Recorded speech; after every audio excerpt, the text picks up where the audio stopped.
tal, apasionados del arte? Soy Aro Pintor.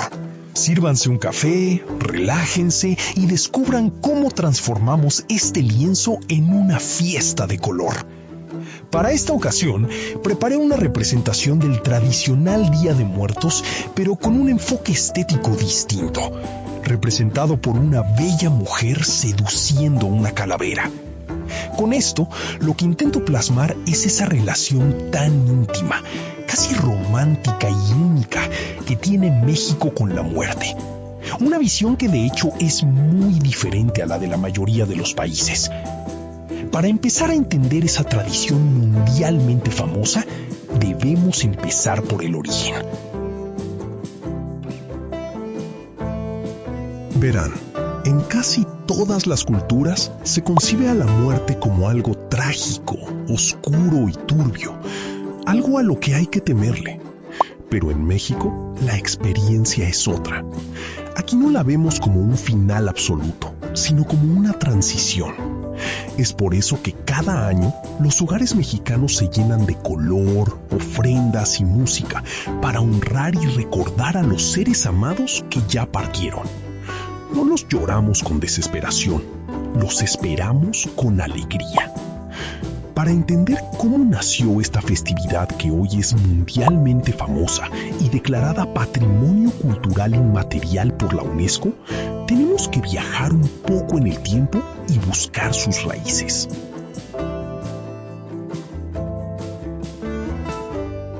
Para entender cómo nació esta festividad que hoy es mundialmente famosa y declarada Patrimonio Cultural Inmaterial por la UNESCO, tenemos que viajar un poco en el tiempo y buscar sus raíces.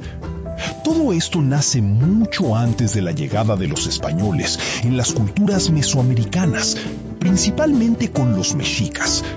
Para ellos, la muerte era solo el inicio de un nuevo ciclo.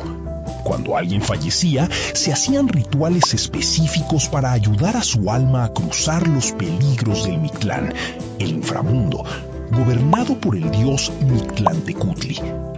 Si no conocen al dios Mictlantecutli, te recomiendo ir a mi video donde hice una representación a mi estilo de este intrigante dios. En fin, la historia cambió tras la conquista. Esta profunda visión indígena chocó de frente con las creencias católicas europeas.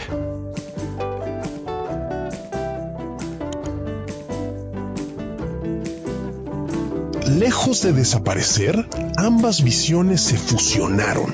Las fiestas prehispánicas se adaptaron a las celebraciones del Día de Todos los Santos y los Fieles Difuntos, el 1 y 2 de noviembre.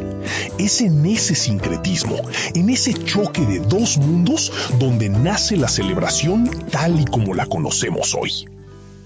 Con el paso de los siglos, la tradición adoptó nuevas formas de arte.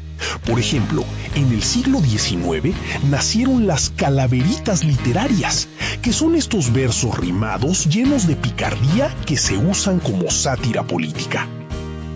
Y claro, no podemos hablar de esto sin mencionar a la gran protagonista visual, la Catrina.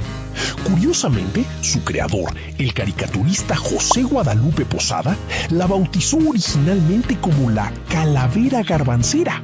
Su intención era burlarse de aquellos mexicanos de su época que pretendían ser europeos y renegaban de sus raíces indígenas. Años más tarde, el muralista Diego Rivera la rescató, le dio su elegancia característica y la inmortalizó como la Catrina en su famoso mural Sueño de una tarde dominical en la Alameda Central.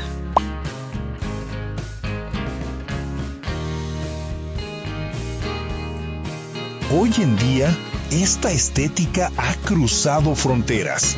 Tanto la animación como el cine de acción han sabido proyectar la magia de esta tradición al mundo entero.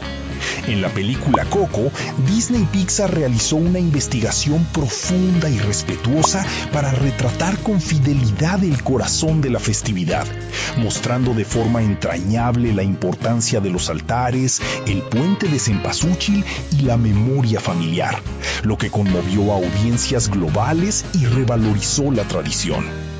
Por su parte, la saga de James Bond, Spectre, reinventó la celebración en la pantalla grande al inaugurar la película con un espectacular y monumental desfile de calaveras por el centro de la Ciudad de México.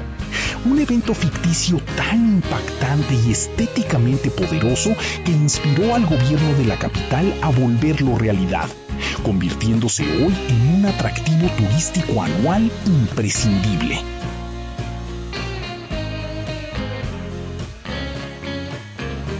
Pero si hay un lugar donde el arte, la fe y el misticismo se unen por completo, es en el altar de muertos. El altar es, literalmente, una construcción sagrada y temporal, un puente que permite a las almas regresar por unas horas al que fue su hogar para compartir alimentos y recuerdos con nosotros. Si alguna vez han visto uno detalladamente, habrán notado que se construyen en diferentes alturas. Esto no es por simple decoración. Cada nivel tiene un concepto sagrado. Los altares de 2 niveles representan la división más simple, el cielo y la tierra.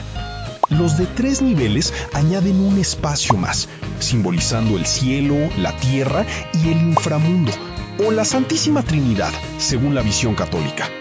Pero el más tradicional y místico es el de 7 niveles. Este diseño representa los 7 pasos o pruebas que el alma debe cruzar para poder encontrar la paz eterna. Cada elemento colocado en estos niveles tiene una razón de ser, una misión para el alma que viene de visita. El agua mitiga su sed tras el larguísimo viaje. La sal es para purificar su espíritu y que su cuerpo no se corrompa. Las velas son la luz de la fe que guía su camino. El movimiento del papel picado representa el aire, el pan de muerto, la generosidad. Las calaveritas de azúcar nos recuerdan que la muerte también puede ser dulce. Y por supuesto, la comida tradicional y el retrato, que le avisan al difunto que ese espacio fue hecho exclusivamente para él.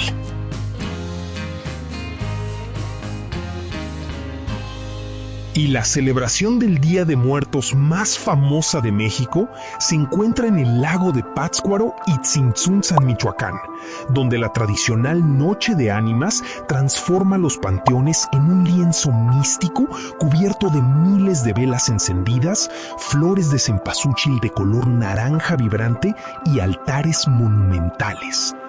Este ritual purépecha posee una inmensa importancia cultural, al ser un reencuentro espiritual vivo, donde la muerte se honra con arte, memoria y una profunda luz que guía a las almas de regreso a casa.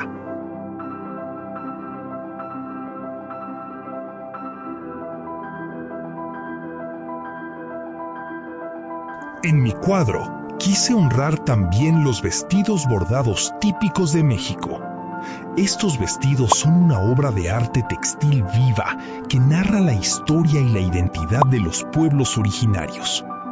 Cada pieza destaca por su riqueza iconográfica, donde las artesanas plasman flores, aves y figuras geométricas que representan la naturaleza y la cosmovisión de su comunidad.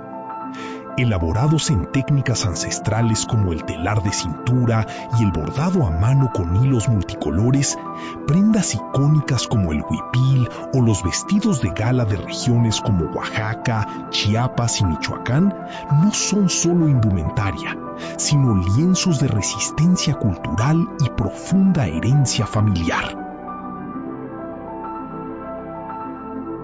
Y miren el lienzo. Estos tonos anaranjados que estoy aplicando pertenecen al alma de los altares, la flor de cempasúchil. Su nombre viene del náhuatl Sempohualzochitl, que significa 20 flores. Para nuestros antepasados, esta flor era sagrada, porque creían que sus pétalos guardaban el calor y la luz del sol. Por eso, hasta el día de hoy, deshojamos la flor para crear senderos desde la calle hasta el altar. Su aroma intenso y su brillo color fuego trazan la ruta perfecta, para que los espíritus no se pierdan en la oscuridad y logren llegar a casa. Además de su belleza, desde tiempos ancestrales se usa también en la medicina tradicional para aliviar malestares estomacales y como un hermoso colorante natural.